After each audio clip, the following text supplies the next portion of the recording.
s'étend sur 22 km du littoral de la côte ouest. Notre objectif aujourd'hui est d'en savoir plus sur l'état de santé des coraux à La Réunion. Mais d'abord, nous allons voir ce qu'est le corail avec une spécialiste. Bonjour Léana, bonjour Luzio. Je vais vous présenter un morceau de corail mort. On y voit de nombreux petits trous. Dans chacun de ces trous se trouvait un animal. Il existe des milliers d'espèces de coraux dans le monde. Rien qu'à La Réunion, on compte 188 espèces de coraux durs.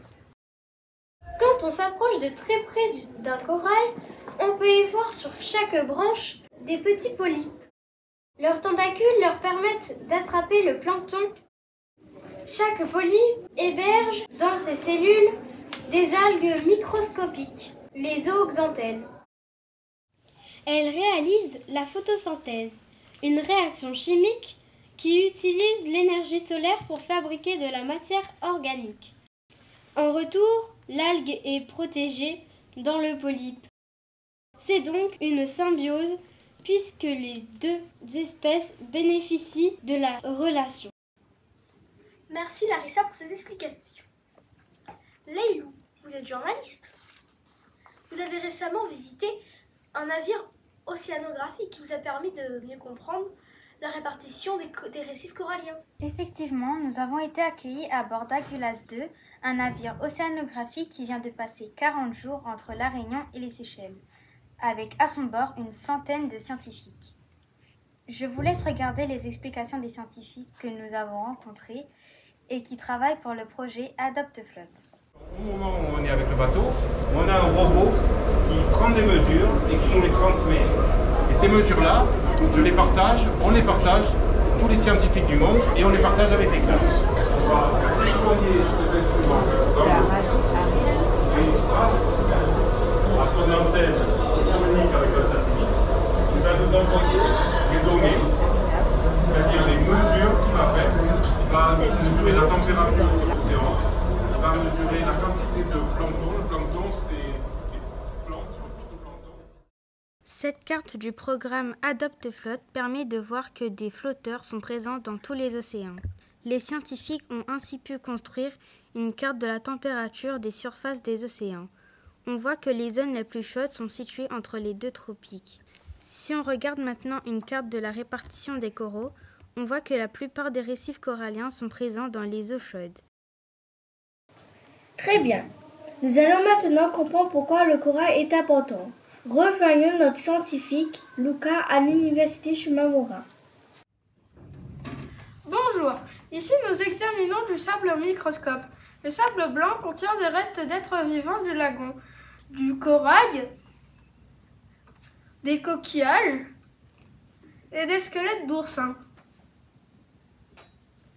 On peut donc dire que le corail participe à la formation du sable.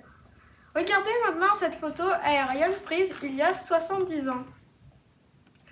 Quelques repères ont été placés et le trait rouge indique la limite de la plage. Sur la deuxième photo, on voit le même endroit actuellement.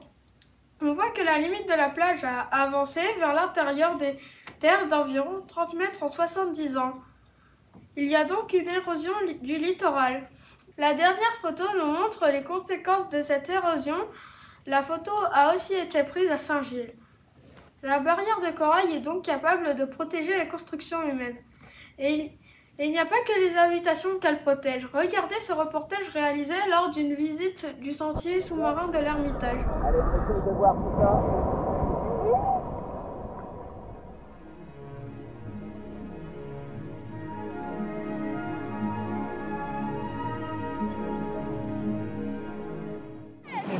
Il mange le sable sale et il fait des cacas de sable propre.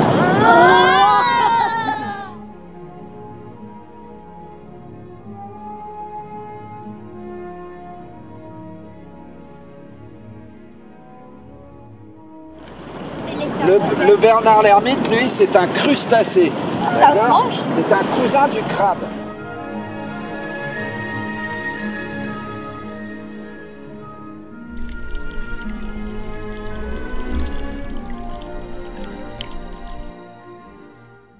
Il y a des gens qui marchent dessus, donc c'est pas très bien, surtout que là on vient de voir une dame au loin qui marchait sur des patates.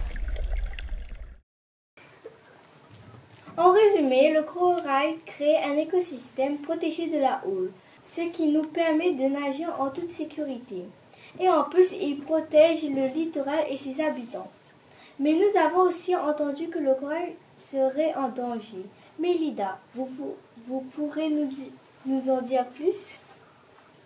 Une étude récente montre qu'à La Réunion, 71% des récifs coralliens sont dans un état dégradé. Il y a plusieurs raisons.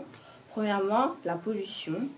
Sous cette vue aérienne, on voit le bassin versant de la ravine de l'Ermitage. Toute l'eau de la ravine arrive au niveau de la place de l'Ermitage.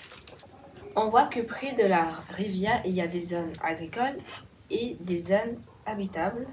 Sous cette vidéo tournée dans le lagon, on voit de nombreuses algues.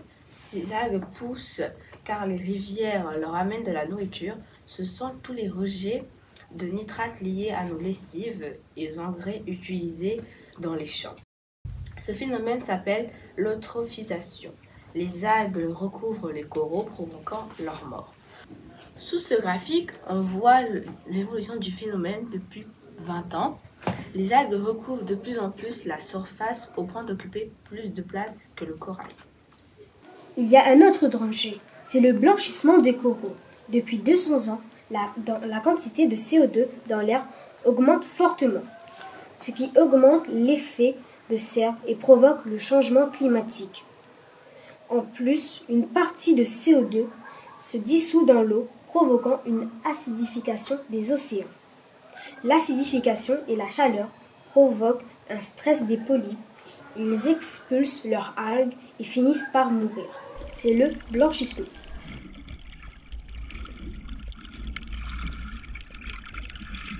Il y a aussi beaucoup de coraux cassés, parce que les gens marchent dessus. Les coraux sont fragiles et poussent très lentement. Une branche de corail s'agrandit de 1 cm par an. Effectivement, la situation est préoccupante, mais nous pouvons agir. Une solution intéressante a été mise en place par l'association Corécif, le bouturage de corail. Regardons le reportage.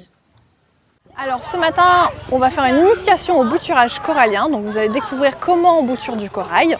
Donc nous, on va récupérer des fragments de coraux qui sont vivants et on va les fixer sur un support solide et stable.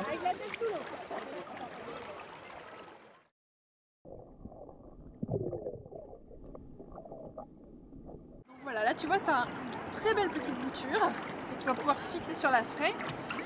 Donc on va faire passer le collier comme ça. Ensuite on la colle et après hop tu fais passer dans la petite boucle. Allez c'est parti.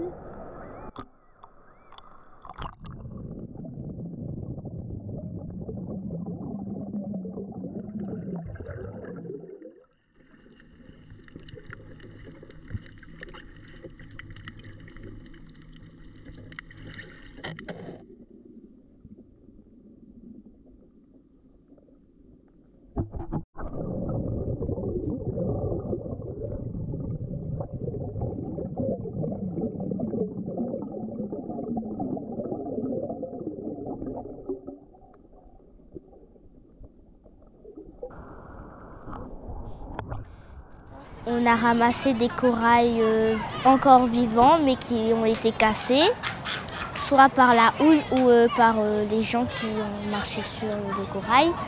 Et on a attaché au fer pour qu'ils puissent avoir une deuxième chance pour vivre. En tout cas, je suis vraiment fière de vous. Vous avez tous super bien participé. Vous êtes tous bien investis dans cette cause de protection du récif corallien. Donc je suis vraiment très très fière de vous. Et je vous remercie tous. Le récif corallien est un patrimoine naturel d'une très grande beauté. Nos enfants et nos petits-enfants ont aussi le droit d'en profiter. Alors, protégeons-le!